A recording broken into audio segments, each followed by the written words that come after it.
দুদিন হয়ে গেল বোন কিন্তু আমাদের বাড়িতে আছে। আজকে বোন বাড়ি চলে যাবে। মা আবার ওকে ফোন করে বলেছে দিদিকেও নিয়ে আসিস। মা না বললেও আমি কিন্তু যেতামই বোনকে দিতে। বোন আসলেই ওকে দিতে গিয়ে আমারও একটু বাড়ি যাওয়া হয়ে যায়। বর দুজনের জন্যই ফুচকার চাট নিয়ে এসেছিল, তাই আমরা খাওয়া দাওয়ার পরে ওটা খেয়েছি। বোন তো আগেই খেয়ে নিয়েছে, তাই কিছু ভিডিও শুট করলো।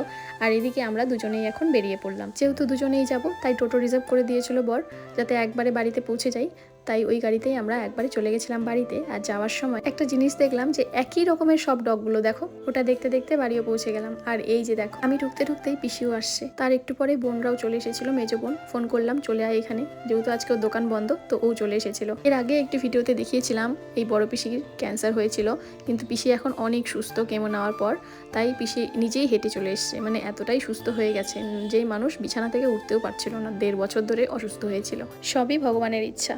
সত্যি কথা বলতে, যারা ভগবানকে অতিরিক্ত বিশ্বাস করে তাদের কিন্তু কখনোই খারাপ হয় না। আর এই পিসিও ভগবানের প্রতি অনেক ভক্তি, মৃত্যুর কোল থেকেও ফিরে এসেছে। কদিন আগে কিচেনে একটা র্যাক নিয়েছিলাম, সেটা দেখে মা বলেছিল আমিও একটা নেব, আমাকে লিঙ্ক পাঠাস। তারপর মা নিয়েছে, কিন্তু মারটা ছোটো সাইজ এসেছে, তাই মা রেগে যাচ্ছে, বলে কি এত ছোটো কেন আসলো। যাই হোক, এদিকে কিন্তু আমার বড় চলে এসেছে। আর বোন জামাই এনেছিল সিঙ্গারা, দেখলে তোমরা। ওই সিঙ্গারাগুলো সবাই মিলে খেলাম। এদিকে ওটা সেট করে দিচ্ছিল দু জামাই মিলে। প্রথমে বোন জামাই করলো, তারপর আমার বর, দুজনে মিলে সেট করলো। করার পরে এদিকে দেখছি বাবা মাছ ভেজে দিচ্ছে, কারণ মাছ এত ফুটছিল।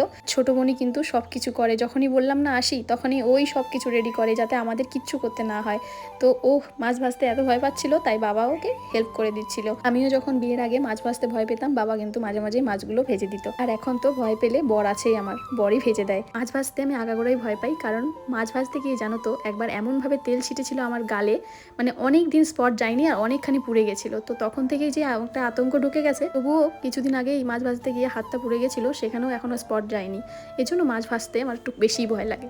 আর এদিকে বোনরা একটু ট্রায়াল দেবে আমাদের গাড়িটা নিয়ে। কিছুদিন পরেই ওদের একটা লং ট্যুর আছে, তো ওই জন্যই ওরা ভাবছে যে একটু ট্রায়াল দেওয়াটা দরকার। এদিকে ওরা চলে গেল, আমরা কিন্তু উপরে চলে আসলাম। এসেই দেখছি মা তো হেলমেট, বাবা মা হেলমেট পরে বেরিয়ে গেল, ছেলে এদিকে হেলমেট পরে, এই যে দেখো ওর মেশোর হেলমেটটা নিয়ে ও কী করছে। এদিকে হেলমেট এত ভারী, ও মাথায় নিয়ে এদিক ওদিক ঘোরাঘুরি করছে।